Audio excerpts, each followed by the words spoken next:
আজকে আমরা জানব যে কিভাবে মহাপ্রভুর হরিনাম সংকীর্তন আন্দোলনের যত বিরোধিতা ছিল সমস্ত বিরোধিতাকে নষ্ট করে দিয়ে নৃসিংহ ভগবান কৃষ্ণ ভাবনামৃত কৃষ্ণ নাম সংকীর্তন আন্দোলনকে এগিয়ে দিয়েছিলেন সেই কাহিনী।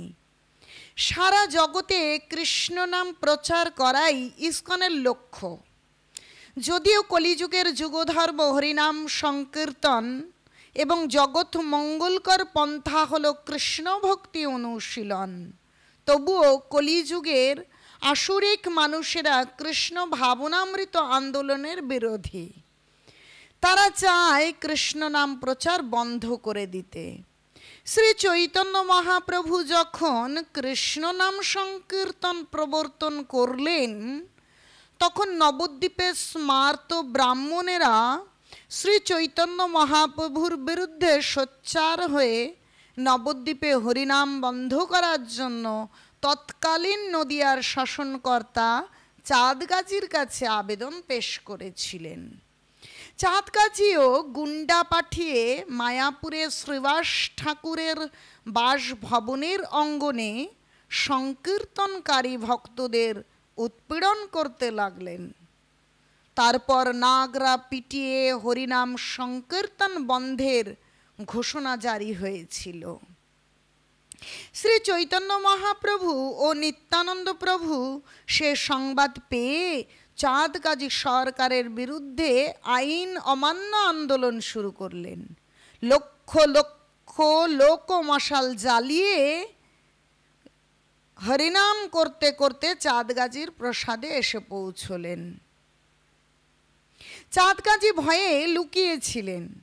পরে পরিস্থিতি শান্ত হলে তিনি বেরিয়ে এসে চৈতন্য মহাপ্রভুর সমাদর করলেন। শ্রী চৈতন্য মহাপ্রভু কাজীকে যখন প্রশ্ন করলেন, আপনার নির্দেশ অমান্য করে ভক্তরা হরিনাম করছে, আর আপনি কেন কিছুই প্রতিবাদ করছেন না? উত্তরে চাঁদগাজী মহাপ্রভুকে বললেন, নিমাই, তোমাদের হরিনাম কীর্তনে আমি আর কখনোই বাধা দেব না, কেননা আমি ভয়ে ভীত হয়ে ঘুমোতে পারিনি। চাঁদগাজী চোখ বড় বড় করে বলতে লাগলেন, এক দেবতা এসেছিল, তার মুখ সিংহের মতো, শরীরটা মানুষের মতো, তার হাতে ছিল বড় বড় নখ, আর সে আমার বুকের ওপর নখের আঁচড় লাগিয়ে ধমক দিয়ে বলল, ভক্তদের কীর্তন যদি বন্ধ করিস তবে তোর বংশ নিপাত করব। তারপর সে অদৃশ্য হয়ে গেল। তার নখের দাগ এখনো বুকে রয়েছে। সবাই বুঝলেন ভক্তদের রক্ষার জন্য ভগবান নৃসিংহদেব, যিনি অত্যাচারী অসুর হিরণ্যকশিপুর কবল থেকে ভক্ত প্রহ্লাদকে রক্ষা করেছিলেন, তিনি চাঁদগাজীকে সাবধান বাণী শুনিয়েছেন। যেমন গীতায় ভগবান বলেছেন, পরিত্রাণায় সাধুনাং বিনাশায় চ দুষ্কৃতাম ধর্ম সংস্থাপনার্থায় সম্ভাবমি যুগে যুগে। যে সাধুকে রক্ষা করবার জন্য এবং অসুরকে হত্যা করবার সংহার করবার জন্য, দুষ্কৃতকারীকে সংহার করবার জন্য আমি যুগে যুগে অবতারী হয়ে আসি, সেই রূপ যখন হরিনাম সংকীর্তনে বাধা দান করছিলেন চাঁদগাজী, তখন চাঁদগাজীকে উপযুক্ত শাস্তি প্রদান করবার জন্য তিনি প্রকটিত হয়েছিলেন এবং তিনি চাঁদগাজীকে সাবধান বাণী শুনিয়েছিলেন। কলিযুগের আসুরিক লোকদের উৎপাত থেকে ভগবানের যে অবতার সর্বদা জাগ্রত থেকে বিশেষ ভূমিকা গ্রহণপূর্বক ভক্তদের রক্ষা করেন, তিনিই হচ্ছেন নৃসিংহদেব। তাই আমাদের উচিত নৃসিংহ ভগবানের শরণাগত হওয়া এবং নৃসিংহ চতুর্দশী পালন করা, যাতে সমস্ত ভগবানের ভক্তি কৃষ্ণ ভাবনা মৃত বিরোধী যে শক্তি, সেই শক্তি বিনাশপ্রাপ্ত হয় এবং কৃষ্ণ ভাবনা অমৃতের জয়ী পতাকা চারিদিকে উড্ডীয়মান থাকে এবং বিশ্ব শান্তি স্থাপিত হয়। সেই জন্য নৃসিংহ চতুর্দশী পালন করা। তো এই ইস্কন মন্দিরে কবে নৃসিংহ ভগবানকে স্থাপন করা হয়েছিল এবং পুজো শুরু হয়েছিল, সে বিষয়ে আমরা একটু আলোচনা করি। 1984 খ্রিস্টাব্দের 24শে মার্চ রাত দুপুরে গোলা বারুদ ও অস্ত্রশস্ত্র নিয়ে মায়াপুর ইস্কন মন্দিরে আক্রমণ করেছিল 35 জন ডাকাত। প্রভুপাদের বিগ্রহ ও রাধারানীর বিগ্রহ তারা অপহরণ করে। প্রভুপাদ বিগ্রহ উদ্ধার করা গেলেও রাধারানীর বিগ্রহকে আর দেখা গেল না মন্দির কক্ষে। সেদিনের মন্দিরে আর্তক্রন্দনময় বিভীষিকা ভক্তদের মর্মাহত করেছিল। জিভিসির পক্ষ থেকে সমাধানকল্পে শ্রী মায়াপুর ইস্কন মন্দিরে প্রতিষ্ঠিত হলেন শ্রী শ্রী উগ্র নৃসিংহদেব। সময়টা ছিল 1968 খ্রিস্টাব্দের জুলাইয়ের শেষ দিক। শ্রীকৃষ্ণ চৈতন্য মহাপ্রভুর হরেকৃষ্ণ আন্দোলনে ভক্তদের সারা পৃথিবীর বিভিন্ন প্রান্তে আসুরিক শক্তির সঙ্গে মোকাবিলা করতে হয়। আসুরিক শক্তির কাজটাই হলো ভক্তদের নিপীড়ন করা এবং হরিনাম প্রচার বন্ধ করা। সর্বত্রই ভক্তি বিঘ্ন বিনাশং নৃসিংহদেবই সুরক্ষা দান করেন। সেই জন্য সব মন্দিরে ভক্তরা নৃসিংহ প্রার্থনায় নিত্য গীত করে থাকেন। তাই আমরা প্রত্যেকে প্রতিদিন নৃসিংহ প্রার্থনা গীত করব। হরে কৃষ্ণ হরি বল, নিতাই গৌর প্রেমানন্দে হরি হরি বল। প্রত্যেক দিন আমরা নৃসিংহ বন্দনা করব। কি সেই বন্দনা? আপনাদের সঙ্গে সেই বন্দনা করি। নামস্তে নর সিংহায় প্রহ্লাদালাদোদায়িনে হিরণ্যকশি পূর্বক্ষা শিলটঙ্কনখালায়ে ইতনিসিংহ পরতনিসিংহ যত যত যামি তত নৃসিংহ বহির্নৃসিংহ হৃদয়ে নৃসিংহ বহির্নৃসিংহ হৃদয়ে নৃসিংহ নৃসিংহমদিং শরণং প্রপদে তব কর কমলব রে নখম অদ্ভুত সিংহম দলিত হিরণ্যকশিপু তনুভিঙ্গম কেশব ধীতা নরহরি রূপ জয় জগদীশ হরে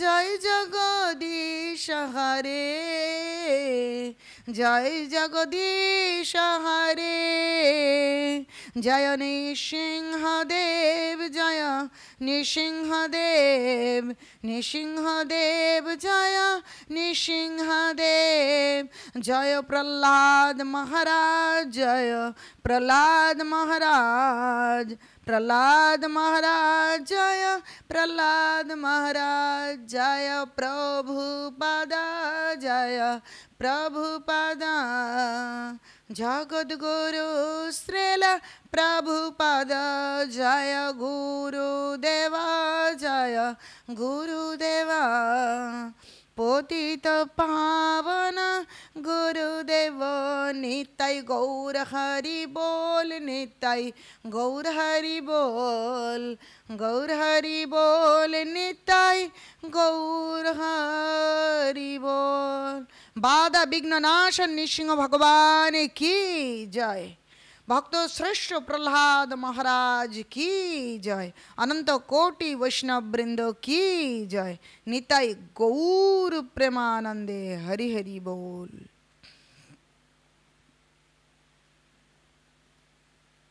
শ্রী নৃসিংহ চতুর্দশী ব্রত মাহাত্ম্য সম্পর্কে এখন আমরা আলোচনা করব। কেন আমরা এই নৃসিংহ চতুর্দশী পালন করব? বৃহন্নারসিংহ পুরাণে ভগবান নৃসিংহদেব ভক্ত প্রহ্লাদকে বললেন, বর্ষে বর্ষে তু কর্তব্যং মম সন্তুষ্টি কারণম মহাগুজ্জম ইদম শ্রেষ্ঠং মান বৈর্ভব ভীরুভি। প্রতি বছর আমার সন্তুষ্টির উদ্দেশ্যে চতুর্দশী ব্রত কর্তব্য। জন্ম মৃত্যুময় সংসার ভয়ে ভীত মানুষ এই পরম গোপনীয় ও শ্রেষ্ঠ ব্রত পালন করবে। বৈশাখ মাসের শুক্লা চতুর্দশীতে শ্রী নৃসিংহদেব আবির্ভূত হয়েছিলেন। তাই এই তিথিতে ব্রত পালন পূর্বক তার পূজা ও উৎসব করতে হয়।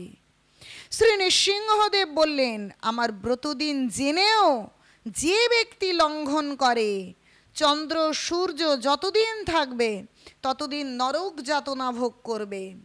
যদি আমার ভক্তরা এই ব্রত করে থাকে, তবুও প্রত্যেকের এই ব্রতে অধিকার আছে। প্রহ্লাদ বললেন, হে ভগবান, হে নৃসিংহ রূপ, হে সকল দেবগণের আরাধ্য প্রভু, আপনাকে প্রণাম জানাই।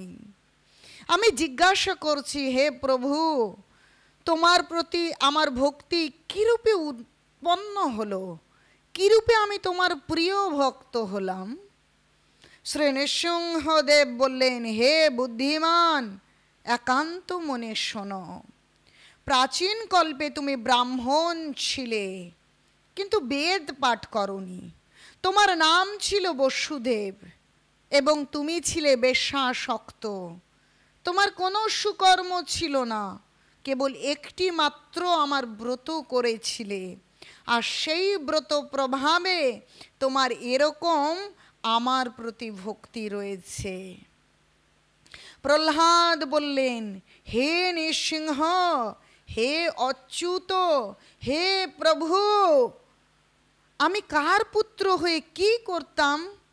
বেশ্যাসক্ত অবস্থায় আমি কিভাবে তোমার ব্রত করলাম? দয়া করে বলুন। নৃসিংহদেব বললেন, পুরাকালে অবন্তিপুর নামে এক গ্রাম ছিল। সেখানে এক বেদজ্ঞ ব্রাহ্মণ ছিল, তার নাম ছিল বসু শর্মা। ধর্মপরায়ণ ও বৈদিক ক্রিয়া অনুষ্ঠানে তৎপর। তার ভার্যা জগত প্রসিদ্ধা সুশীলা, পতিব্রতা, সদাচারিণী। তাদের 5 পুত্র ছিল। 4 জন ছিল সদাচারী, বিদ্বান, পিতৃভক্ত, কিন্তু কনিষ্ঠ পুত্রটি ছিল অসদাচারী, সর্বদাই বেশ্যাসক্ত, সুরাপায়ী। সেই কনিষ্ঠ পুত্রটি ছিলে তুমি। নিত্য বেশ্যাগৃহেই তুমি বসবাস করতে। এক বন মধ্যে তুমি আর সেই তোমার বান্ধবী বেড়াতে গিয়েছিলে। তোমরা মনে করেছিলে দিনটা বেশ ভালোই কাটবে, কিন্তু তোমাদের নিজেদের মধ্যে চরিত্র বিষয়ে বিশেষ রকমের কলহ বেঁধে যায়।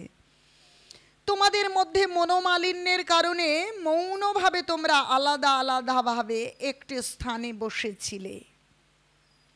সেখানে তুমি অতি পুরানো ধ্বংসাবশেষ গৃহ নিদর্শন স্বরূপ কিছু ইট পাথর দেখেছিলে।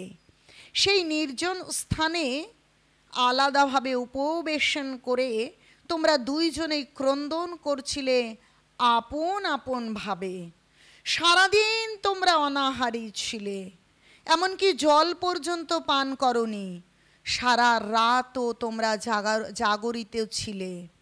ক্লান্ত শরীরে, দুঃখিত অন্তরে, মনোমালিন্যভাবে তুমি সেখানে শুয়ে পড়ে প্রার্থনা করছিলে, হে ভগবান, হে শ্রীহরি, এই জগতে কত লোক সুন্দর, আমার মা বাবা কত সুন্দর ধর্মপ্রাণ, আমার ভাইরা কত সুন্দর, তারা নিষ্ঠাবান, চরিত্রবান, কিন্তু আমি অধপতিত।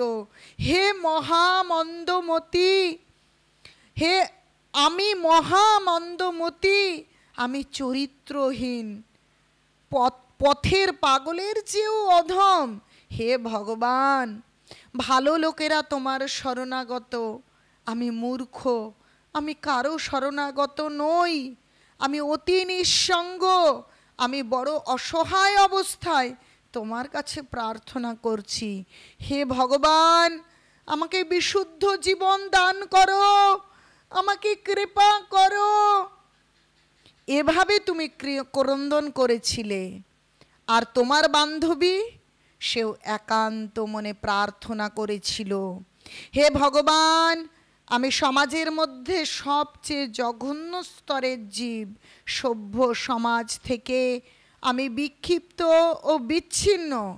এই জগতে অনেক নিষ্ঠাবতী, সাধ্বী, সুন্দরী নারী রয়েছে, আর আমি মহাপাপী, গণিকাবৃত্তি করেই জীবন নষ্ট করেছি। প্রতিদিনই কেবল পাপের বোঝা বাড়িয়েছি। নরক যাতনা কতই না এই পোড়া কপালে অপেক্ষা করছে। ভদ্র সমাজের কেউ কোনোদিন আমাকে আমার প্রতি তাকাতেও চায় না।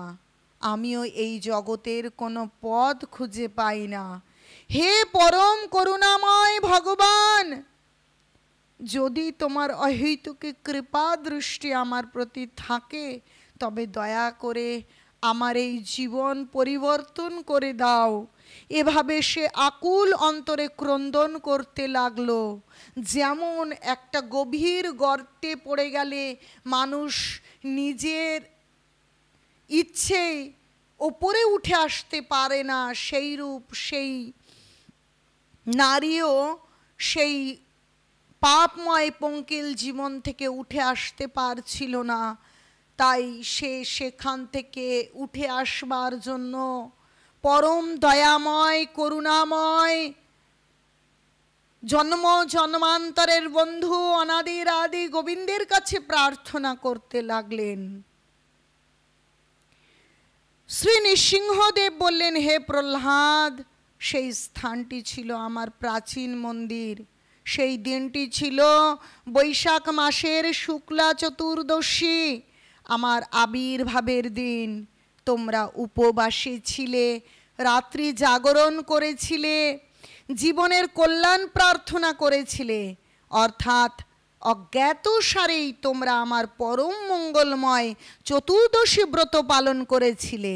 সেই ব্রত প্রভাবে তুমি এ জন্মে আমার প্রিয় ভক্তরূপে জন্মগ্রহণ করেছ।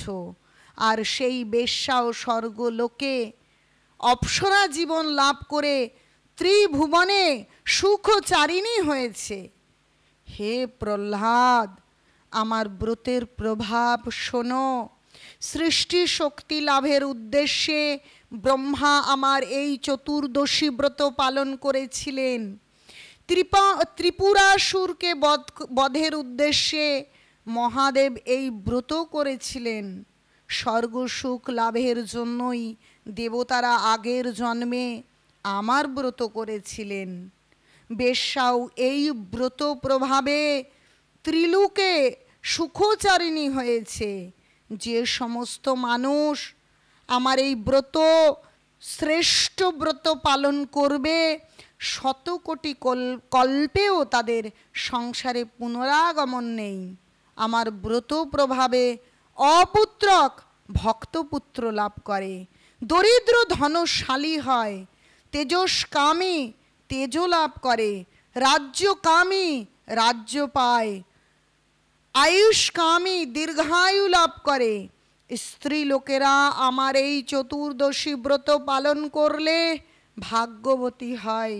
এই ব্রত সৎপুত্রপ্রদ, অবৈধব্যকর ও পুত্র শোক বিনাশন, দিব্য সুখপ্রদ। স্ত্রী পুরুষ যারা এই উত্তম ব্রত পালন করে তাদের আমি সুখ ও ভুক্তি মুক্তি ফল দান করি। হে প্রহ্লাদ, দুরাত্মাদের আমার ব্রত পালনে মতি হয় না, পাপ কর্মেই সর্বদা তাদের ব্রতী এবং মতি। তাই আমরা সকলে যদি নৃসিংহ চতুর্দশী পালন করি তাহলে সমস্ত অমঙ্গল দূরীভূত হয়ে আমরা আনন্দময় জীবন লাভ করতে পারি। চলুন আমরা সকলে মিলে এই নৃসিংহ চতুর্দশী ব্রত পালন করি এবং নৃসিংহ ভগবানের কৃপা প্রাপ্ত হয়ে এই মনুষ্য জন্মকে ধন্যাতি ধন্য করি। নিতাই গৌর প্রেমানন্দে হরি হরি বল, হরি হরি বল। কিন্তু এই ব্রতের নিয়মটা কি সেটা চলুন আমরা জেনে নিই। নৃসিংহদেব বললেন, বৈশাখী শুক্লা চতুর্দশী ব্রত পালনকারীরা পাপচারীদের সঙ্গে কথা বলবে না, মিথ্যা আলাপ বর্জন করবে, স্ত্রী সম্ভাষণ বর্জন করবে, দুতক্রীড়া ত্যাগ করে আমার রূপ গুণ লীলার কথা স্মরণ করবে, দুপুরে পবিত্র জলে স্নান করবে, তারপর ঘরে এসে গোময় দিয়ে মণ্ডপ লেপন করে অষ্টদল পদ্ম রচনা করবে। সেই পদ্মের উপর রত্নযুক্ত তামার কলসি বসাতে হবে, তার ওপর চাল ভর্তি একটি পাত্র রাখতে হবে, চাউলের ওপর লক্ষ্মী সহ নৃসিংহদেবকে স্থাপন করতে হবে, কিংবা মণ্ডপে পবিত্র ফুল সাজিয়ে তার ওপর পঞ্চামৃতে লক্ষ্মী নৃসিংহকে স্নান করিয়ে পূজা আরম্ভ করতে হবে। আগে প্রহ্লাদের পূজা, তারপর লক্ষ্মী নৃসিংহদের পূজা। প্রথমে প্রহ্লাদের পূজা, তারপরে শ্রী লক্ষ্মী নৃসিংহের পূজা। এই অভিষেক ও পূজা আরতি সন্ধ্যাকালে সম্পন্ন করতে হয়। নিত্য গীত বাদ্য ও হরিনাম সংকীর্তন, নৃসিংহ স্তুতি, নৃসিংহ লীলা পাঠ কীর্তন পূর্বক রাত্রি জাগরণ এবং পরের দিন সকালে স্নান সেরে যত্নসহ পূজা ও সকলের মঙ্গল প্রার্থনা করতে হয়। তারপর ব্রাহ্মণকে দক্ষিণা প্রদান ও প্রসাদ সেবন করতে হয়। অপারগ লোকেরা কমপক্ষে সন্ধ্যার পর অনুকল্প প্রসাদ গ্রহণ করে থাকবেন। রাত 10টা পর্যন্ত অন্তত জেগে হরিনাম সংকীর্তন করবেন, নৃসিংহ ভগবানের রূপ গুণ লীলা কথা শ্রবণ করবেন এবং পরদিন মঙ্গল আরতিতে নৃসিংহ স্তব করতে পারেন এবং তারপরে পারণ করবেন, অর্থাৎ ভগবানের প্রসাদ দিয়ে উপোসে বিশ্রাম রাখবেন। হরে কৃষ্ণ, হরি বল।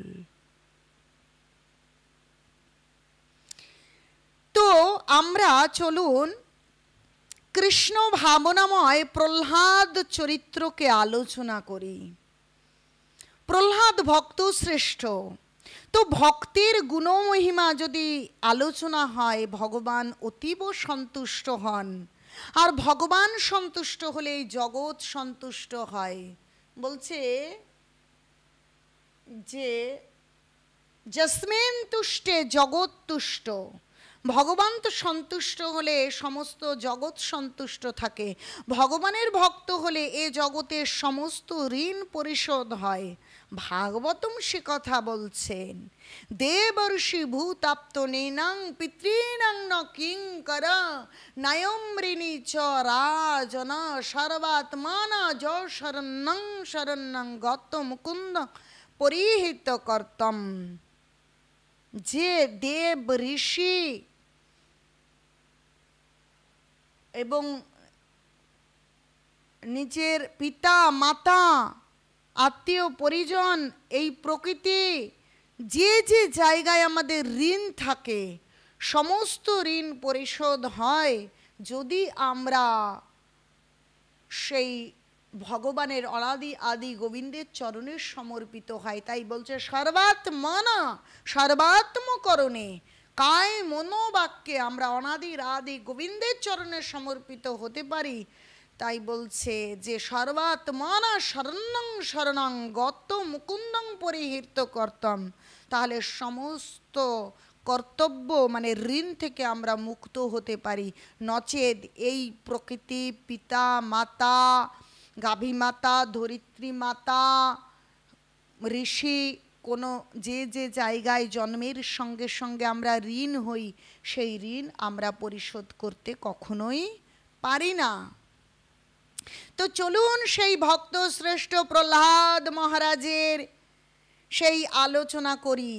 কৃষ্ণ ভাবনাময় প্রহ্লাদ, বালক প্রহ্লাদ কোনোদিন শ্রীহরি ছাড়া জগতে অন্য কিছুই চিন্তা করতে পারত না। জাগতিক সমস্ত কাম বাসনা রহিত হয়ে অন্তঃকরণে শ্রীহরির ধ্যানে স্থিত থাকত।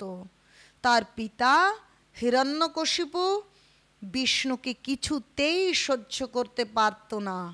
সারা জগতে বিষ্ণুর উপাসনা বন্ধ করে দিয়ে সে নিজেকেই ভগবান বলে জাহির করত এবং কোনো ব্যক্তি অজান্তেও যদি বিষ্ণু নারায়ণ হরি ইত্যাদি নাম পোষণ করে তবে হিরণ্যকশিপু তার অনুচরেরা তাকে অবশ্যই মেরে ফেলত। প্রহ্লাদের সম্বন্ধে হিরণ্যকশিপু চিন্তা করছিল হয়তো কোনো দুষ্ট লোক শিশুপুত্রকে বিষ্ণু ভক্তি শিখিয়েছে, তাই ওসব একেবারে ভুলিয়ে ভালো মতো রাজনীতি শেখানোর উদ্দেশ্যে প্রহ্লাদকে দৈত্যগুরু শুক্রাচার্যের দুই পুত্র ষণ্ড এবং অমর্কের তত্ত্বাবধানে রাখা হলো। তারপর একদিন গুরুকুল থেকে প্রহ্লাদ পিতার কাছে এসে প্রণাম জানালে হিরণ্যকশিপু পুত্রকে কোলে তুলে নিয়ে জানতে চাইলেন, তুমি এতদিন পড়াশুনো করে কি শিখেছ বলো? উত্তরে প্রহ্লাদ বলেন, হে পিতা, যার আদি মধ্য অন্ত নেই, যার জন্ম মৃত্যু নেই, যার বৃদ্ধি নেই ক্ষয় নেই, যিনি সমস্ত কিছুর কারণ, সেই শ্রী হরিকে প্রণাম করি। এই কথায় ক্রোধান্বিত হিরণ্যকশিপু ষণ্ড অমর্ককে ডেকে বলে, তোমরা ব্রাহ্মণ নও, তোমরা ব্রহ্মবন্ধু, কেন এসব আশার শিক্ষা প্রহ্লাদকে দিয়েছ? তোমরা অসার শিক্ষা কেন দিয়েছ প্রহ্লাদকে? তারা বলে, বিষ্ণু ভক্তি আমরা আদেও ওকে শেখাইনি। হিরণ্যকশিপু বললেন, আরে মূর্খ প্রহ্লাদ, তোকে এসব কে শিখিয়েছে? উত্তরে প্রহ্লাদ মহারাজ বললেন, হৃদয়ে পরমাত্মা বিষ্ণু বিনা কে কাকে শাসন করে?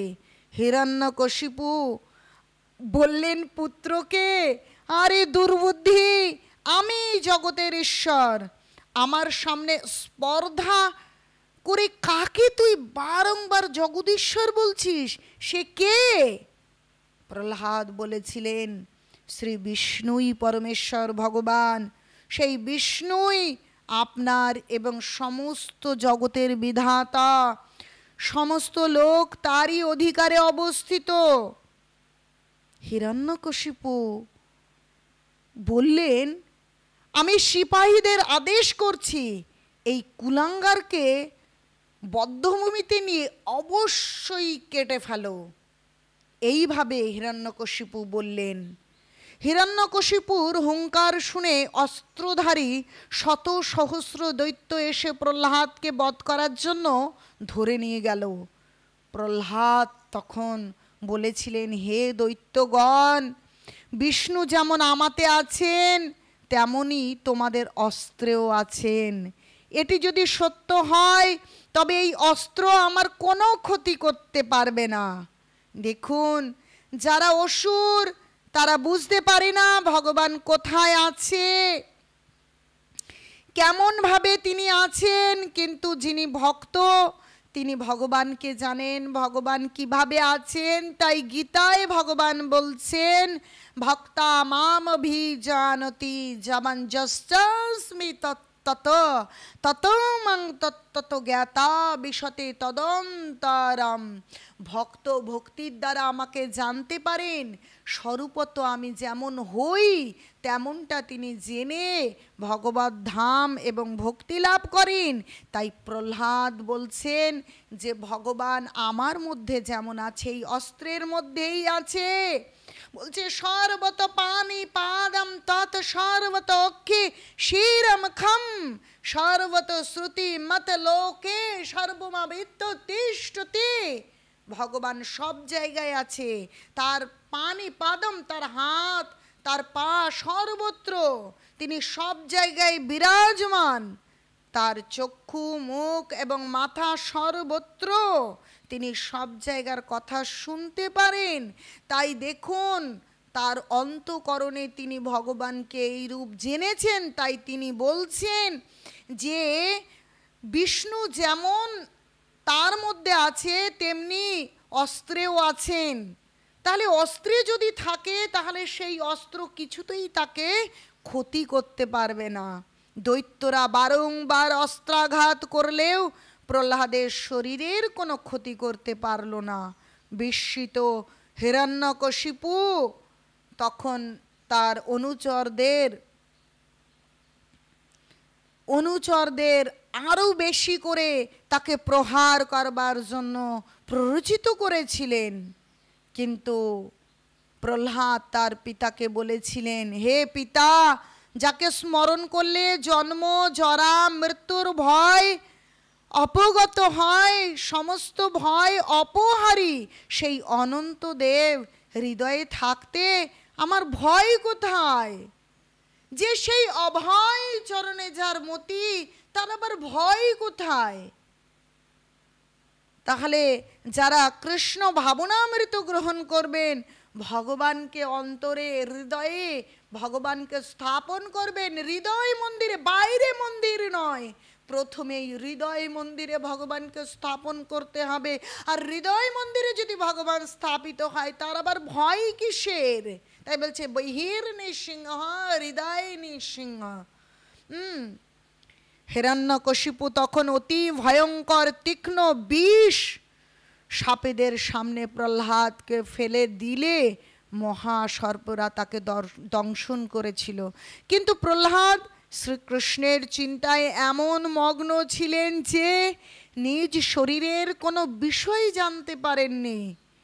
বড় বড় দিগ্গজ হাতি এসে প্রহ্লাদকে বারবার তুলে নিয়ে মাটিতে আছাড় দিতে লাগলো। হাতির দাঁতগুলি ভেঙে গেল, প্রহ্লাদের কিছুই হলো না। তাহলে ভালো করে চিন্তা করুন যে আমরা যদি শ্বাসে প্রশ্বাসে ভগবানের নাম করি, দেখুন আমরা বেঁচে থাকি শ্বাস এবং প্রশ্বাসে। এই শরীর আমরা নই, তাই এই শরীরে বিষ দেওয়া হয়েছিল প্রহ্লাদকে, হাতির তলায় দিয়ে দেওয়া হলো, কিন্তু মারতে পারলো না। কারণ সেই শ্বাস অভ্যন্তরে তিনি প্রত্যেক শ্বাসে হরি হরি হরি বিষ্ণু বিষ্ণু বিষ্ণু তিনি ভগবানকে স্মরণ করছেন। তাই তার কিছুই হলো না। কাঠ সাজিয়ে তাতে প্রহ্লাদকে চাপিয়ে আগুন জ্বালানো হলো, কিন্তু আগুন প্রহ্লাদকে দগ্ধীভূত করলো না। কিছুতেই প্রহ্লাদকে মেরে ফেলা গেল না। এটা ভেবে হিরণ্যকশিপু খুবই চিন্তিত হলো। পুরোহিতরা অসুররাজকে স্তব করে বলতে লাগলো, হে রাজন, কোপ করার প্রয়োজন নেই, বালকদের কতই না দোষ থাকে, আমরা এই বালককে ভালোভাবে শাসন করব। যদি আমাদের কথায় শ্রী হরির পক্ষ পরিত্যাগ না করে তবে তাকে বধের নিমিত্ত অনিবর্তনীয় কৃত্যা সৃষ্টি করব। এই বলে অগ্নিস্তূপ থেকে প্রহ্লাদকে পুরোহিতরা বের করে আনলেন। প্রহ্লাদকে অক্ষত শরীর দেখে তারা হতবাক হলো। যাই হোক, তাকে নিয়ে গুরু গৃহে অধ্যয়নে নিয়োগ করা হলো। সহপাঠীদের সঙ্গে প্রহ্লাদ গূঢ় তত্ত্ব আলোচনা করতে লাগলেন গুরুগৃহে। প্রহ্লাদ বলতেন, হে দৈত্য সন্তান, পরমার্থ কথা শোনো। জীবের জন্ম আছে, মৃত্যু আছে, জন্মেও দুঃখ আছে, মরণেও দুঃখ আছে, জন্মের আগেও মাতৃ জঠরেও দুঃখ পেতে হয়, মৃত্যুর পরেও যম যাতনায় উগ্র দুঃখ পেতে হয়। একটা অতি দুঃখময় সংসার সাগরে আমরা পতিত। একমাত্র উদ্ধার পাবার উপায় হলো শ্রী হরির স্মরণ করা। ওই হে বালকগণ, কৌমারং আচরেত প্রাজ্ঞ ধর্মান ভাগবতানিহ দুর্লভং মনুষ্যং জন্ম তদ অপি অর্থদম অধ্রুবম অর্থদম।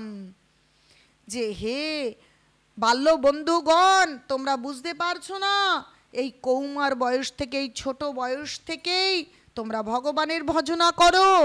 একমাত্র ভগবানই উদ্ধার করতে পারে আমাদের, তাই তার স্মরণ করা কর্তব্য। শ্রীহরির আরাধনা পরম শ্রেয়স্কার হলেও জীবনের আয়ুষ্কালের 3 পর্বে লোক তা এড়িয়ে থাকে, তুচ্ছ হেয় বিষয়ে ভোগাসক্ত হয়ে থাকে।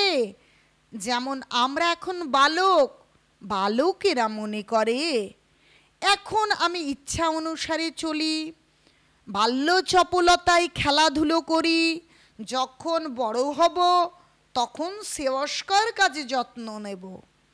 যখন সেই যৌবনকাল আসে তখন যুবক মনে করে এখন যথেচ্ছ সুখভোগ করি, যখন বার্ধক্যকাল আসবে তখন আত্মার হিতকর্মস্বরূপ ভগবানে ভক্তি করব। বার্ধক্যে উপনীত হয়ে তখন সে মনে করে এখন আমি বৃদ্ধ, আমার কর্ম সব আমার ইন্দ্রিয়ার আয়ত্তে নয়, সমর্থ থেকে করিনি, এখন মন্দ অবস্থায় আর কি করে করব। এইভাবে দুরাশায় বিক্ষিপ্ত চিত্ত হয়ে বিষয়াসক্ত জীবন যাপন করে। এরকম হলে কখনোই দুঃখ যাতনা থেকে উদ্ধার হবে না। তোমরা জানবে মূর্খ লোক ও বুদ্ধিমান লোকের চেতনা। যারা গণ্ডমূর্খ তারা বাল্যকালে খেলাধুলো নিয়ে মেতে থাকে, যৌবনকালে বিষয় সুখ নিয়ে থাকে, বৃদ্ধকালে আসক্ত পশুর মতন দিন কাটায়। যারা বুদ্ধিমান তারা বাল্যকাল থেকেই মঙ্গল লাভের জন্য যত্ন করবে। আমরা হচ্ছি চিরন্তন আত্মা, আমাদের শরীরটা অনিত্য ও জড়। বাল্য যৌবন বার্ধক্যের দশা আত্মার বৈশিষ্ট্য নয়, এটি দেহের বৈশিষ্ট্য।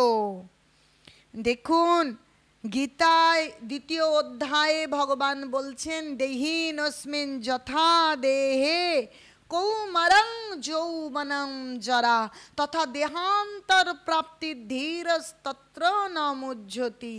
এই শরীরটা কখনো ছোট শৈশব, কখনো যৌবন, কখনো বার্ধক্যে আসে, কিন্তু আত্মা নিত্য শাশ্বত। একটা শরীর নষ্ট হলে আরেকটা শরীর প্রাপ্ত হয়, তাহলে সেই আত্মা নিত্য, সেই নিত্য আত্মধর্ম আমাদের পালন করা কর্তব্য, অর্থাৎ ভগবানের ভজনা করা কর্তব্য। তাই তিনি বললেন যে যদি তা মিথ্যে না মনে করো তবে দুঃখময় ভববন্ধন থেকে মুক্তি দেন যিনি, সেই শ্রীহরিকে স্মরণ করো, তাহলেই সর্বপাপ ক্ষয় হবে। সবার মধ্যে সর্বক্ষণ শ্রীহরিকে দর্শন করো, সর্বজীবে মৈত্রী রাখো, তাহলেই মঙ্গল লাভ হবে। কারণ সমস্ত জীব ভগবানের অংশ। ভগবান বলছেন সর্বজনেষু কন্তেও মূর্তেও সম্ভাবন্তি যা তাসাং ব্রহ্ম মহোদ যোনির অহং বীজপদ বীজপদ পিতা, সমস্ত জীবের বীজ প্রদানকারী পিতা হচ্ছেন অনাদির আদি গোবিন্দ। তাহলে সবার পিতা যদি ভগবান হন, তাহলে সকলে আমরা কি ভাই এবং ভগ্নী এবং ভ্রাতা, তাহলে সকলেই আমাদের পরম বন্ধু, সকলের সঙ্গে মৈত্রী ভাব সম্পর্ক রাখা কর্তব্য, কারোর সঙ্গে দ্বেষ করা কর্তব্য নয়। সর্বদা প্রহ্লাদকে শ্রীহরি স্মরণ করতে দেখে একদিন তার গুরুদেবরা প্রহ্লাদকে জিজ্ঞাসা করলেন, প্রহ্লাদ, ত্রিলোক বিখ্যাত রাজা হিরণ্যকশিপুর পুত্র হয়ে তুমি জন্মেছ, তোমার পিতা সর্বলোকের আশ্রয়, তাই অনন্তদেব বিষ্ণুর বা অন্য কারও আশ্রয় তোমার প্রয়োজন কি? তুমি জানবে পিতাই সমস্ত গুরুর পরম গুরু, পিতার বিপক্ষ ভাব তুমি পরিত্যাগ করো। শ্রীহরি স্মরণ করে কি হবে? তাকে এই গুরুদেব ষণ্ড এবং অমর ভগবানকে পরিত্যাগ করবার কথা বলছেন। দেখুন, এই কলিযুগে যারা সদ্গুরু নয় তারাও এরকম বলেন, তারাও হরিনাম করতে প্ররোচিত করেন না, শুধু বলেন আমাকে প্রণামী দাও, আমার নাম করো, তাহলেই উদ্ধার পাবে না। গুরুদেব কখনো এরকম বলবেন না। গুরুদেব বলবেন হরিনাম পরায়ণ হওয়ার জন্য, ভগবান নির্দেশিত ব্রত অনুষ্ঠান করবার জন্য, নিরন্তর ভগবানের নাম জপ করবার জন্য, হরিনাম পরায়ণ হওয়ার জন্য। যেই নাম সেই কৃষ্ণ ভজনিষ্ঠা করি, নামের সহিত আছেন আপনি শ্রীহরি। প্রকৃত গুরুদেব হরিনাম করতে বলবেন, হরিনাম পরায়ণ হবার জন্য অনুপ্রেরণা দান করবেন। কিন্তু যারা শুধুমাত্র পেশার কারণে বা গুরু ব্যবসার কারণে গুরুদেব হয়েছেন, তারা কিন্তু ভগবানের ভজনা করতে অনুপ্রেরণা দান করবেন না, কেবল তাদের উদর পূর্তির জন্য, কেবল মাসোহারা বা প্রণামী পাওয়ার আকাঙ্ক্ষা করবেন। এখানে ষণ্ড এবং অমর ভগবানের দিক থেকে সরিয়ে এনে তিনি তার পিতাকেই পরম গুরু বলছেন, পিতার বিপক্ষ ভাব অর্থাৎ শ্রী হরিকে ত্যাগ করবার জন্য বলছেন। তাহলে তিনি কেমন গুরু যে তিনি ভগবানকে ত্যাগ করবার জন্য বলছেন? পিতামাতা অবশ্যই গুরু সমতুল্য, গুরুজন, তাদের শ্রদ্ধা করতে হবে, কিন্তু তা বলে তারা ভগবান নয়। আর পিতামাতা যদি ভগবানের ভক্ত না হয়, তাহলে পিতামাতার চরণকে আশ্রয় করে ভগবানকে পরিত্যাগ করা কর্তব্য নয়। ভগবানের ভক্তি যাজন করতে হবে এবং পিতা মাতাকেও সেই কৃষ্ণ ভক্তি প্রদান করতে হবে। হরে কৃষ্ণ কৃষ্ণ কৃষ্ণ হরে হরে, হরে রাম রাম রাম হরে হরে। প্রহ্লাদ মহারাজ তার গুরুদেবদের কথা শুনে বলেছিলেন যে আপনাদের কথা সত্য, মরীচির সমস্ত কুলের মধ্যে এই মহাকুল প্রশংসনীয়। আমার পিতা জগতে উৎকৃষ্ট কর্মপরায়ণ, পিতাজি গুরু এবং পরম পূজনীয়, তাতে সন্দেহ নেই। আমিও পিতার কাছে কোনো অপরাধ করব না, আমারও মনে এরূপ ধারণা আছে, কিন্তু শ্রীহরির স্মরণ কি করে না করি? এই সুন্দর কথাটি আমি উত্তর দিতে চাই। যদি আপনার খেদ প্রাপ্ত না হন, আপনি ক্রুষ্ট হবেন না, এই উত্তরটা আমি আপনাকে প্রদান করছি। শ্রীহরি থেকে সমস্ত সুরক্ষা পাওয়া যায়, এইভাবে প্রহ্লাদ মহারাজ বললেন। আর এই কথা শুনে পুরোহিতরা প্রহ্লাদকে বিনাশ করবার জন্য প্রস্তুত হলো। ভয়ঙ্কর এক কৃত্য সৃষ্টি করলো। ভূমি কাঁপিয়ে সেই কৃত্যা একটি শূল দিয়ে প্রহ্লাদের বুকে প্রহার করতে লাগলো। সেই শূলটি প্রহ্লাদকে আঘাত দিতে সমর্থ হলো না। তখন কৃত্যা তার কর্ম সফল হচ্ছে না দেখে শূল দিয়ে পাপি পুরোহিতদের বধ করলো। তারপর সে পালিয়ে গেল। দেখুন, স্বয়ং ভগবান বলেছেন গীতায় 9ম অধ্যায় রাজগুহ্য যুগে, ক্ষিপ্রাম ভবতি ধর্মাত্মা শশোচ্ছন্তিং নিগচ্ছতি কোন্তেও প্রতি জানহি ন মে ভক্তা প্রণশ্যতি। ও কোন্তেও দৃঢ়তার সঙ্গে তুমি ঘোষণা করো, দীপ্ত কণ্ঠে তুমি এই জগৎকে শোনাও, আমার ভক্তের কখনো বিনাশ নেই। তখন প্রহ্লাদ ভগবানের কাছে প্রার্থনা করতে লাগলেন যে কেউ শত্রু নেই আমার, কেউ মিত্র নেই, আমি কারো অনিষ্ট চিন্তা করিনি। এই যদি সত্য হয় তবে হে ভগবান এই পুরোহিতরা জীবিত হোক। পুরোহিতেরা প্রহ্লাদের স্পর্শ পেয়ে পুনরুজ্জীবিত হলো। তখন তারা প্রহ্লাদকে আশীর্বাদ করতে লাগলো, হে বৎস তুমি দীর্ঘায়ু হও, অপ্রতিহত বল বীর্য সম্পন্ন হও, পুত্র পৌত্র ধন ঐশ্বর্য মুক্ত হও। তারপর দৈত্য পুরোহিতেরা রাজা হিরণ্যকশিপুর কাছে সব কিছু জানালো।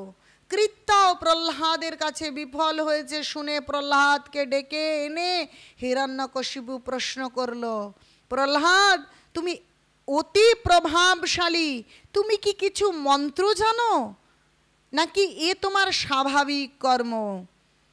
প্রহ্লাদ পিতাকে শ্রদ্ধা জানিয়ে উত্তর দিলেন, দেখুন প্রকৃত ভক্ত কখনো তার প্রতি পরম অত্যাচারকারী ব্যক্তির প্রতিও কখনো অশ্রদ্ধাশীল অসম্মানসূচক ব্যবহার করে না। তাই প্রহ্লাদও আজ তার পিতার প্রতি সেরকম ব্যবহার করলেন না। পিতা আমি মন্ত্র জানি না, আমার কাজগুলি স্বভাব সিদ্ধ নয়, হৃদয়ে শ্রীহরি আছেন, তিনি জানেন, এর কিচ্ছু আমি জানি না। আমি জানি আমি যদি কারো অনিষ্টের জন্য নিজেকে কারণ না করি তবে পাপ দুঃখ আমার কাছে আসতে পারবে না। কায় মনোবাক্যে কেউ যদি অন্যকে পীড়া দেয় তবে সেই পরপীড়াই বীজ রূপে থাকে, সেই বীজ থেকেই প্রভূত অশুভ ফল ফলে থাকে। পণ্ডিত লোকেরা নিজেকে পবিত্র রাখার উদ্দেশ্যে কৃষ্ণ ভক্তি অনুশীলন করে। সর্বদা সর্বত্র শুদ্ধ চিত্ত ব্যক্তির দুঃখ যাতনা কোথা থেকে আসবে? এ কথা শুনে দৈত্যরাজ প্রচণ্ড ক্রোধে প্রহ্লাদকে বিনাশ করবার জন্য ব্যবস্থা করলো। কিছু সিপাহী বহু উঁচু এক পাহাড়ের ওপরে প্রহ্লাদকে নিয়ে খুব জোরে ছুঁড়ে মারল। জগদ্ধাত্রী ধরিত্রী দেবী প্রহ্লাদকে ধারণ করলেন। প্রহ্লাদকে সুস্থ দেখে ভয়ঙ্কর মায়াবী সম্বরাসুরকে সিপাহীরা ডেকে আনলো। সম্বরাসুর সহস্র কোটি মায়া সৃষ্টি করে প্রহ্লাদকে বিনাশ করতে চেষ্টা করলো। প্রহ্লাদ কৃষ্ণ স্মরণ করতে লাগলেন। ভগবানের সুদর্শন চক্র দ্বারা সহস্র কোটি মায়া নষ্ট হয়ে গেল। এ কথা শুনে দৈত্যরাজ ভীষণ ভয় পেল। তারপর শুক্রাচার্য স্বয়ং প্রহ্লাদকে নীতিশাস্ত্র শিক্ষা দিতে লাগলেন। দেখুন প্রহ্লাদকে বাঁচাবার জন্য সেই সুদর্শন চক্র তিনি কি করলেন? সুদর্শন চক্র সহস্র কোটি মায়াকে নষ্ট করলেন। আরও আমরা জানি সেই যখন অম্বরীশ মহারাজ আর দুর্বাসা মুনি যখন কালাগ্নি অসুর সৃষ্টি করে অম্বরীশ মহারাজকে ধ্বংস করতে উদ্যত হয়েছিলেন, তখন ভগবানের সুদর্শন চক্র কালাগ্নি অসুরকে সংহার করে দুর্বাসা মুনির পেছনে ধাবিত হয়েছিল তাকে সংহার করবার জন্য। তাহলে আমাদের ভালো করে বোঝা উচিত, যিনি সত্য ধর্ম করবেন, প্রকৃত ধর্ম করবেন, শুধু বাহির থেকে ধর্মের বর্ম ধারণ করবেন না, অন্তঃকরণে ধার্মিক হবেন, ভগবানের আচরণ মেনে নিয়ে হরিনাম পরায়ণ হয়ে ভগবানের ভক্ত হওয়ার চেষ্টা করবেন, তাহলে যত প্রতিকূলতা থাকুক সেই প্রতিকূলতাকে নষ্ট করে দেবার জন্য শ্রীহরির সুদর্শন চক্র সদা সর্বদা সচেষ্ট থাকে। তাই কোনোভাবেই ভয়ের কোনো কারণ নেই। ওহে জগৎবাসী জেগে ওঠো, এই জীবনের প্রাপ্য বুঝে নাও। এই জীবনের শ্রেষ্ঠ প্রাপ্যই হচ্ছে ভগবানের ভজনা করা, প্রকৃত ধর্ম করা, ভক্তি করে এই মানব জীবনকে ধন্যাতি ধন্য করে গড়ে তোলা। কিন্তু আমরা এই কলিযুগে সমস্ত ভগবান বিমুখ মানুষের থেকে ভয় বা ভীতি যখন উদ্ভূত হয়, আমরা ভীত সন্ত্রস্ত হই এবং ভক্তিপথ থেকে দূরে সরে যাওয়ার চেষ্টা করছেন বা করি, কিন্তু সেটা ঠিক নয়। হয়তো আমরা আমাদের জড়চক্ষু দ্বারা ভগবানের সুদর্শন চক্র, ভগবান কি করে রক্ষা করছেন, কি করে রক্ষা করবেন বুঝতে পারি না, দেখতে পারি না, কিন্তু আমাদের আশ্বস্ত হতে হবে, বিশ্বাস রাখতে হবে ভগবানের চরণে।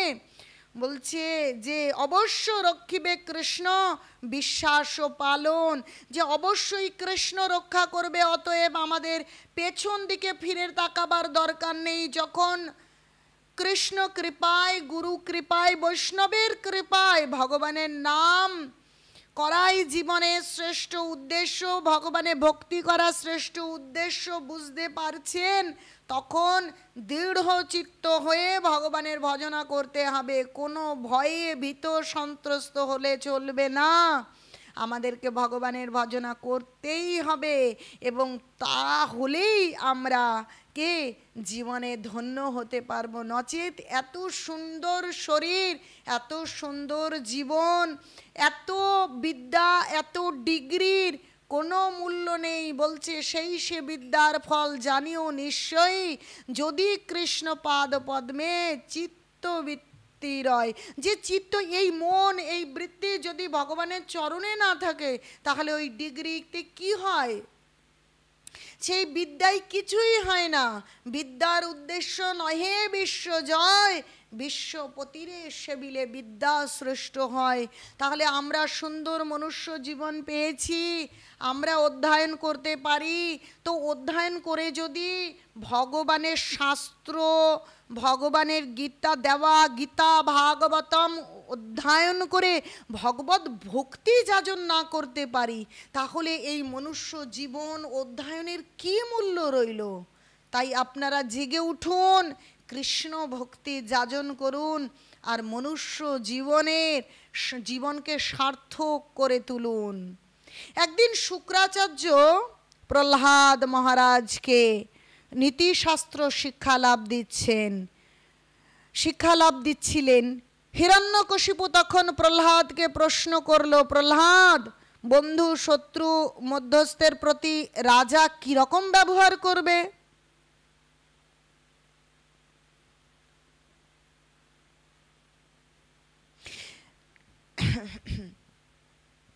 হরে কৃষ্ণ, হরি বল, হরে কৃষ্ণ।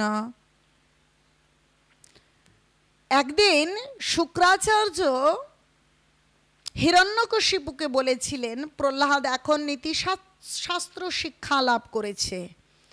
তো এটা শুনে হিরণ্যকশিপু আশ্বস্ত হয়েছেন এবং পুত্র প্রহ্লাদকে প্রশ্ন করেছিলেন, প্রহ্লাদ, বন্ধু শত্রু মধ্যস্থের প্রতি রাজা কীরকম ব্যবহার করবে? মন্ত্রী মন্ত্রণা বিষয়ে বুদ্ধিদাতা আমত্ত, বাইরে ও ভেতরের লোক, চর চোর যাদেরকে জোর করে দাসত্ব স্বীকার করানো হয়েছে, তাদের সম্বন্ধে এবং অন্য ব্যক্তিদের সম্বন্ধে কর্তব্য বা বিধান কি? তুমি বলো, তোমার মনোভাব জানতে চাই। প্রহ্লাদ বিনীতভাবে বললেন, পিতা, গুরুদেব আমাকে এসব উপদেশ দিয়েছেন, আমিও গ্রহণ করেছি, কিন্তু আমার বিবেচনাতে এই সমস্ত নীতি ভালো নয়। জগন্নাথকে বাদ দিয়ে জগতের শত্রু ও মিত্র সম্বন্ধ নিয়ে আমার কোনো কাজ নেই। আসল বিদ্যা হচ্ছে সেটি যা আমাকে এই জড়জগতের বন্ধনে আবদ্ধ রাখবে না। অবিদ্যা হচ্ছে এই দুঃখপূর্ণ জগতে কি করে আরও বেশি করে বদ্ধ হয়ে কষ্ট পাওয়া যায় সেই শিক্ষা। আমরা মনে করি যেন সেই শিক্ষাতে প্রভূত লাভবান হব, কিন্তু পরিণামে তা ভালো হয় না। অজ্ঞানতা অবিদ্যাতে বিদ্যা বুদ্ধি করা উচিত নয়। বালকেরা যেমন জোনাকি পোকাকে আগুন মনে করে, সেরকম অবিদ্যাকে বিদ্যা বুদ্ধি করা ঠিক নয়। দেখুন, কৃষ্ণদাস কবিরাজও আমাদের জানাচ্ছেন যে মায়ানিষ্ঠ মায়াবাদী কর্মনিষ্ঠ কুতার্কিগণ নিন্দুক পাষণ্ডী যত পড়ুয়া অধম, তা সবারে প্রেমবান্না ছুঁইতে নারিল, সেই সব মহাধক্ষ ধাইয়া পলাইল।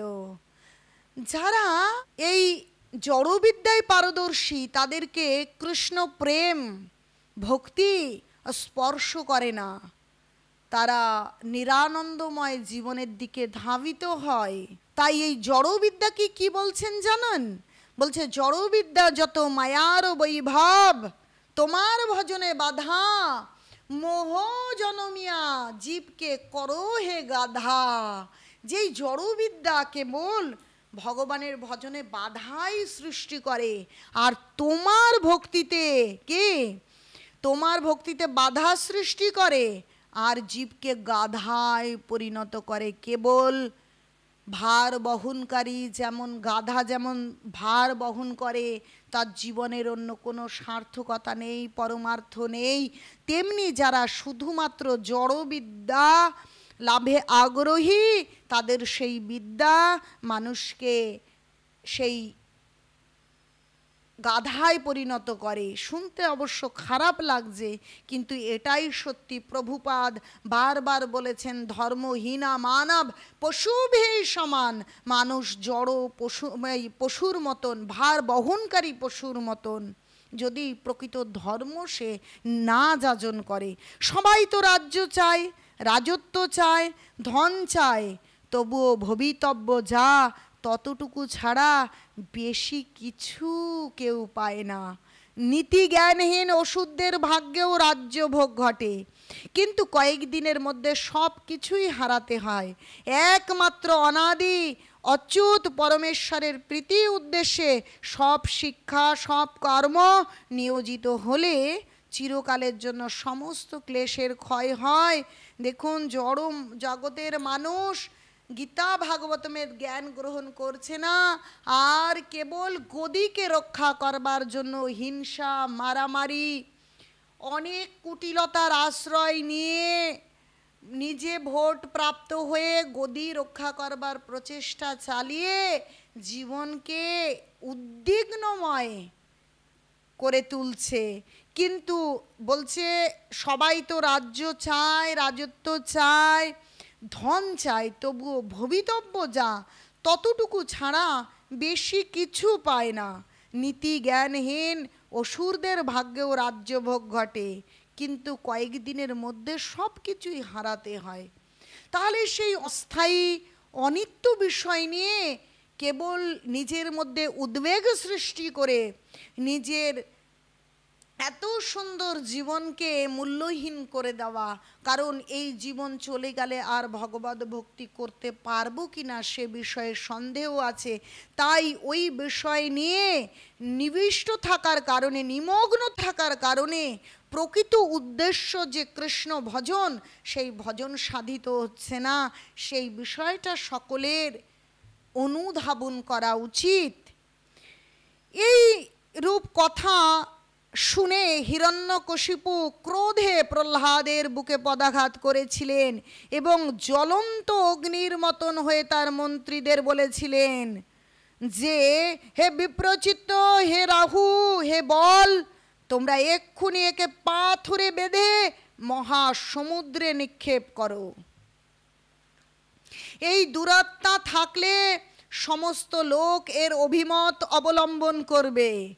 আমার রাজত্বে আমার বাণী একমাত্র থাকবে, দুরাত্মা প্রহ্লাদের কোনো মত থাকবে না। যাও, একে চিরতরে ডুবিয়ে দাও।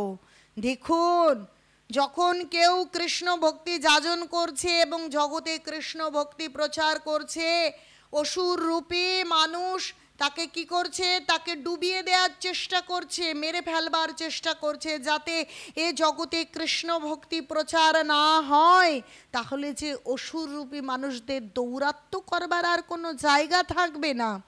চিন্তা করে দেখুন, যখন হরিদাস ঠাকুর হরিনাম করছে, তিনি যবনকুলে জন্মগ্রহণ করেছেন, কিন্তু তিনি নিজের জীবনের সার্থকতা জানেন, প্রকৃত সত্য জানেন তিনি, তাই তিনি হরিনাম করছেন। তিনি নামাচার্য হরিদাস ঠাকুর, কখনো চাঁদ কাজী, কখনো রামচন্দ্র খাঁ চাইছে কিছুতেই যেন তিনি হরিনাম না করেন, তার হরিনাম শুনে জগৎ হরিনাম করবে। তাই তাকে বারবার কঠোর প্রতিকূলতার সম্মুখীন করতে হয়েছে। কখনো মশাল নিয়ে তাকে পুড়িয়ে মারবার চেষ্টা হয়েছে, কখনো 22 বাজারে বেত্রাঘাত করা হয়েছে, কিন্তু হরিদাস ঠাকুর মুখ বন্ধ করে সহ্য করেছেন, ভগবানের নাম করেছেন। তারপরেও সেই অসুররূপী হত্যাকারী মানুষদের প্রতি তিনি অসন্তুষ্ট হননি, ভগবানের কাছে প্রার্থনা করেছেন, প্রভু এদেরকে ক্ষমা করুন, এরা অবুঝ, দেখুন প্রকৃত ভক্ত কেমন হয়। তাই প্রহ্লাদ মহারাজকে আজ জলে ডুবিয়ে দেওয়ার চেষ্টা হচ্ছে। এত কিছু হয়েছে, তারপরেও পুরোহিতদের তিনি জীবন্ত রাখবার জন্য সচেষ্ট হয়েছেন। তার পিতা তাকে এইভাবে হত্যা করবার বারংবার চেষ্টা করছে। দেখুন, তারপরেও তিনি তার পিতার জন্য ভগবানের কাছে প্রার্থনা করবেন। তাহলে এই প্রহ্লাদ মহারাজের চরিত্র থেকে আমরা কি জানতে পারি যে ভক্ত কেমন হয়? যদি প্রকৃত ভক্ত হতে হয় তাহলে তার সহ্য ক্ষমতা, তার চিন্তা শক্তি কেমন, তিনি কেমন হবেন, কতটা ক্ষমাশীল হবেন, কত সহিষ্ণু হবেন। দেখুন, ভগবান সেই চৈতন্য মহাপ্রভু শিক্ষাষ্টকম শ্লোকে বলেছেন যে তৃণাদপি শুনিছেন তরুরপি সহিষ্ণু না অমানেন মানেদন কীর্তনেও সদা হরি। তো সেই প্রহ্লাদ মহারাজ সেই গুণকীর্তনের অধিকারী।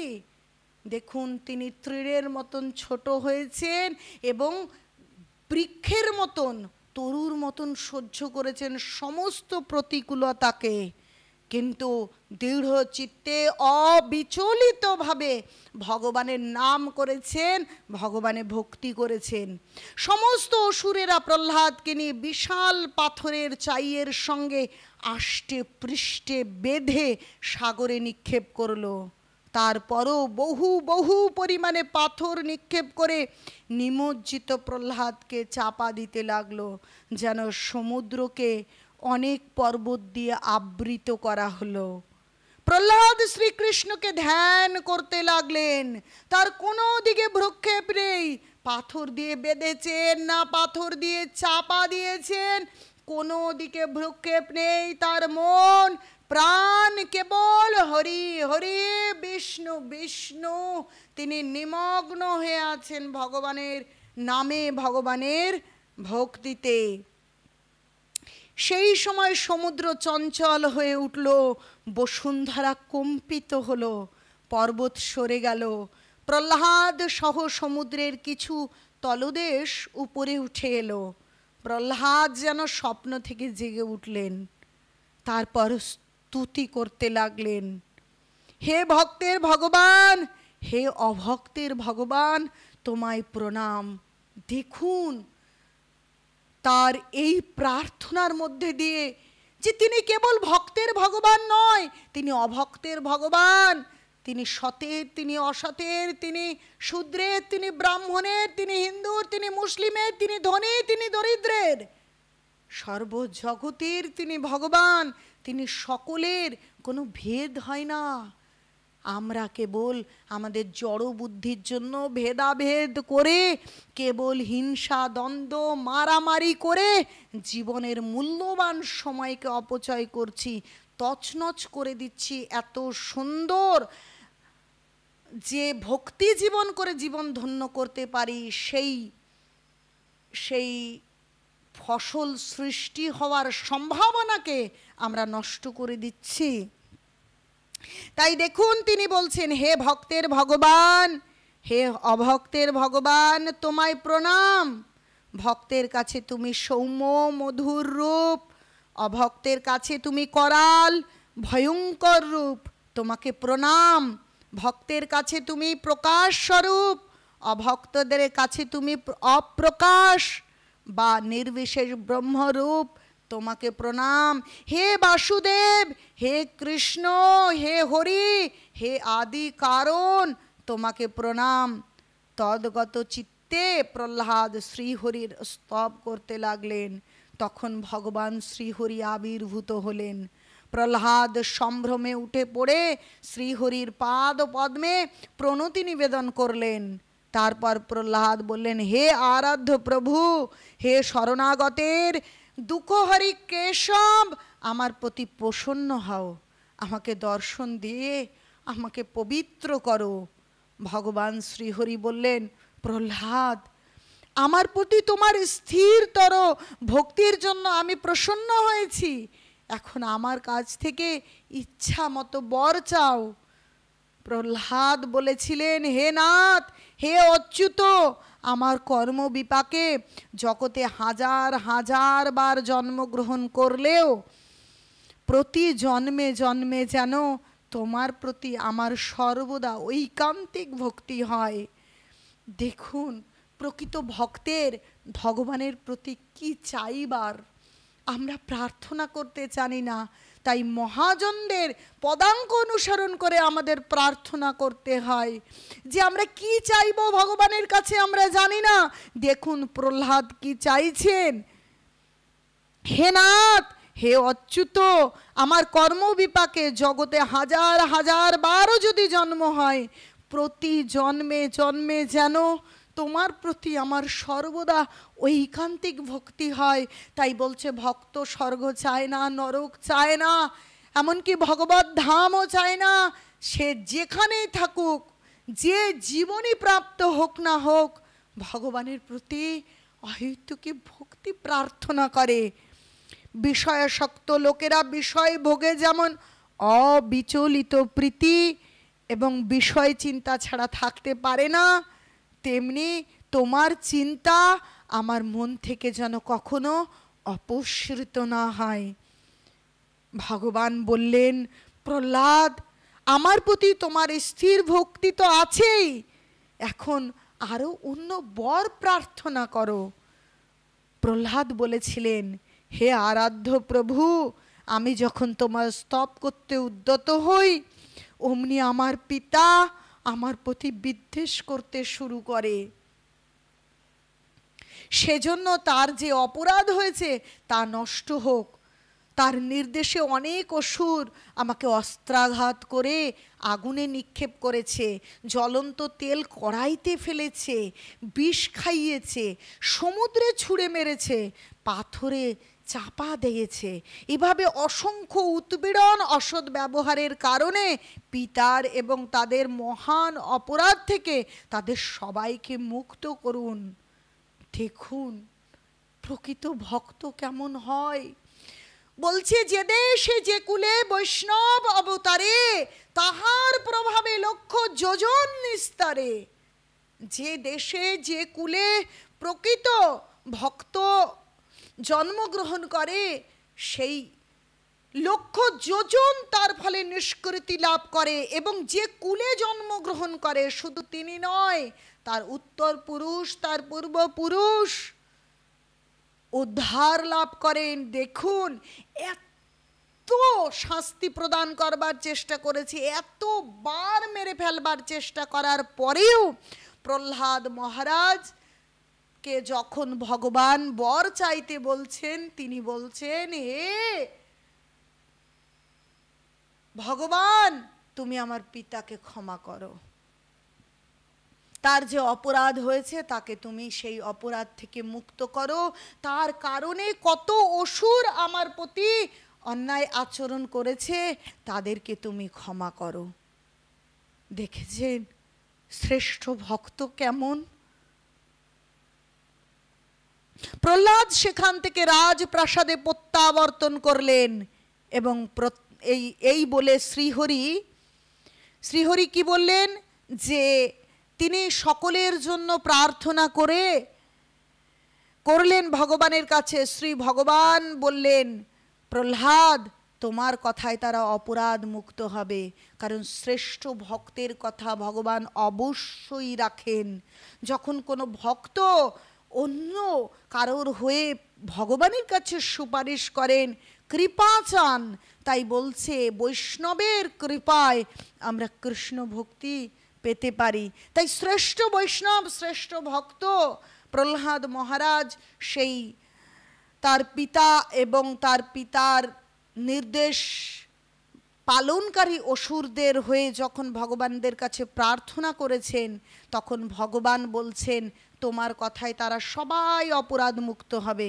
তুমি ধন্য প্রহ্লাদ, তুমি ধন্য, এইভাবে ভগবান বলেছিলেন। তারপর ভগবান অন্তর্হিত হয়েছিলেন।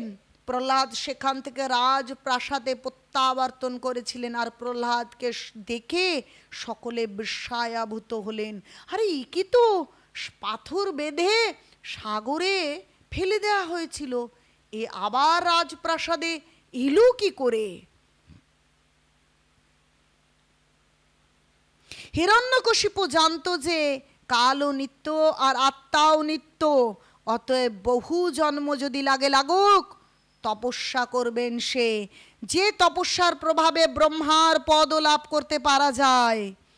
তারপর ব্রহ্মার পদ পেয়ে তিনি ব্রহ্মাণ্ডের সমস্ত নিয়ম কানুন ইচ্ছে মতো ওলট পালট করে দিতে পারবেন।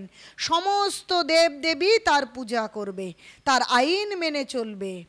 সে জানতো যদিও সে নিত্য, কিন্তু তবুও জন্ম হয়েছে, মৃত্যুও হবে, অর্থাৎ এই দেহ ত্যাগ করতেই হবে।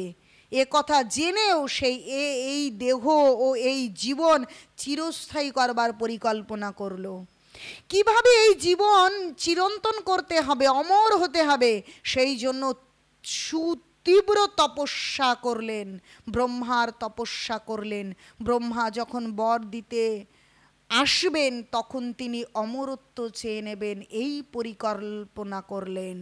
দেখুন, জড় জগতের সমস্ত বৈজ্ঞানিকরা এরকম চেষ্টায় রয়েছে কি করে অমর হওয়া যায়, কিন্তু কখনোই অমরত্ব সম্ভব নয়।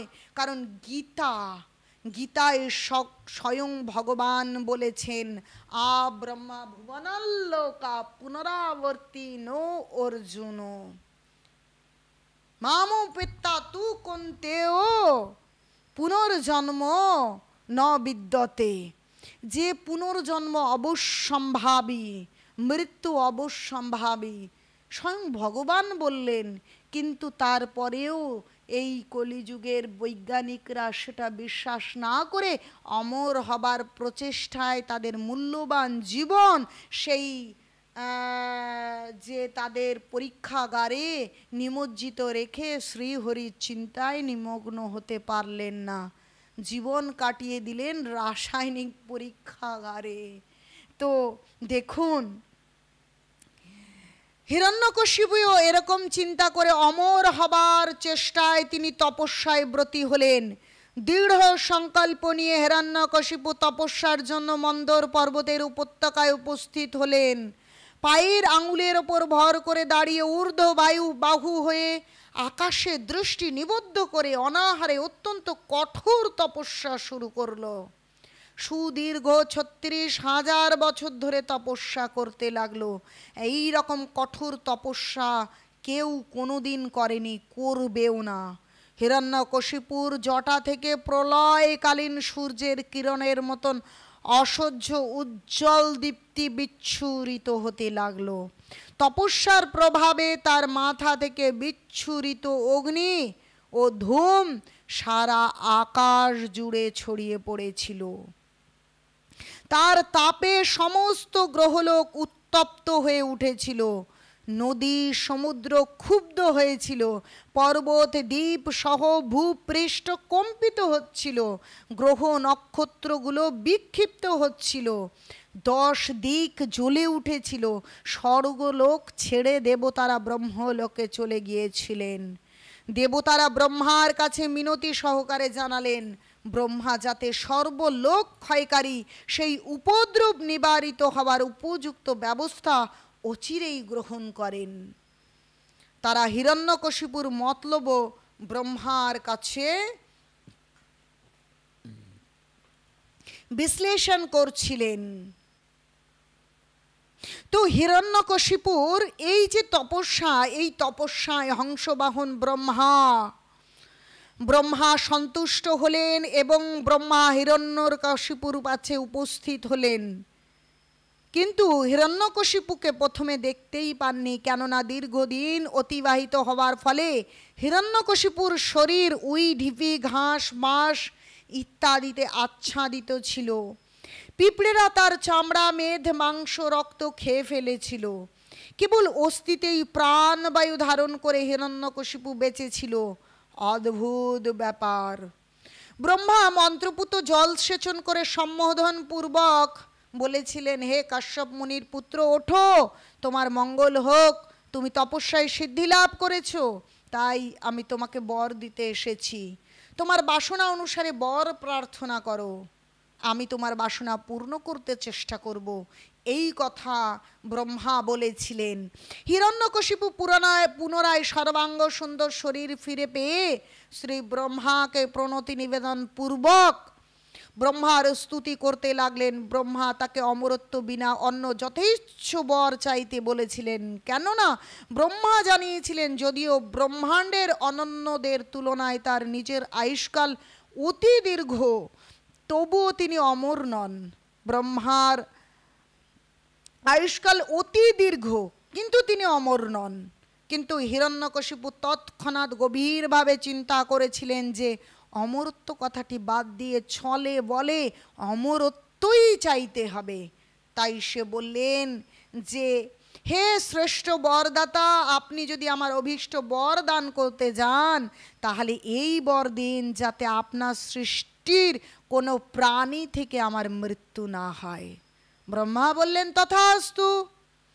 লোকে পথে ঘাটে নানা বিপদে পড়ে মরে যেতে পারে, সেজন্য হিরণ্যকশিপু বললেন, আমাকে এই বর দিন যাতে গৃহের ভেতরে কিংবা বাইরে আমার মৃত্যু না হয়। ব্রহ্মা বললেন, তথাস্তু। মৃত্যুর কাল যখন ঘনিয়ে আসবে তারও কোনো ঠিক নেই, এই আশঙ্কায় হিরণ্যকশিপু বললেন, আমাকে এই বর দিন দিনের বেলা কিংবা রাত্রিবেলা কখনোই যেন আমার মৃত্যু না হয়। ব্রহ্মা বললেন, তথাস্তু। যে আরও বললেন যে জল ভূমি আকাশে কোথাও যেন আমার মৃত্যু না হয়। ব্রহ্মা বললেন, তথাস্তু। হিরণ্যকশিপু আরও বললেন, হে বিধাতা, কোনো পশু বা মানুষের হাতে আমার যেন মৃত্যু না হয়। ব্রহ্মা বললেন, তথাস্তু। বললেন, কোনো অস্ত্রেও যেন আমার মৃত্যু না হয়। ব্রহ্মা বললেন, তথাস্তু। এই ব্রহ্মাই তো বধ করতে পারে, শিবও তো বধ করতে পারে, সেই জন্য হে প্রভু, আপনি এরকম বর দেন যাতে প্রাণী অপ্রাণী কারো থেকে আমার মৃত্যু না হয়। ব্রহ্মা বললেন, তথাস্তু। দৈত্য দেবতা অধলোকবাসী মহা সর্প থেকেও যেন আমার মৃত্যু না হয়। ব্রহ্মা বললেন, তথাস্তু। যে আমি যেন ব্যাধিগ্রস্ত এবং জরাগ্রস্ত না হই। ব্রহ্মা বললেন, তথাস্তু। এবং বললেন, আমাকে বর দিন যাতে আমারও কোনো প্রতিদ্বন্দ্বী না থাকে, আমি সমস্ত জীবদের ও লোকপালদের একাধিপত্য এবং সেই পদের সমস্ত মহিমা আমাকে প্রদান করুন। আমাকে তপস্যা এবং যোগ অভ্যাসের ফলে লব্ধ সমস্ত যোগসিদ্ধির প্রদান করুন, যা কখনোই বিনষ্ট হয় না। ব্রহ্মা বললেন, হে হিরণ্যকশিপু, তুমি যে সমস্ত বর আমার কাছে প্রার্থনা করেছ সে অধিকাংশ ব্যক্তির কাছে অতি দুর্লভ, কিন্তু তা সত্ত্বেও হে বৎস, আমি তোমাকে সমস্ত বর দান করলাম। हरे कृष्ण हरि बोल।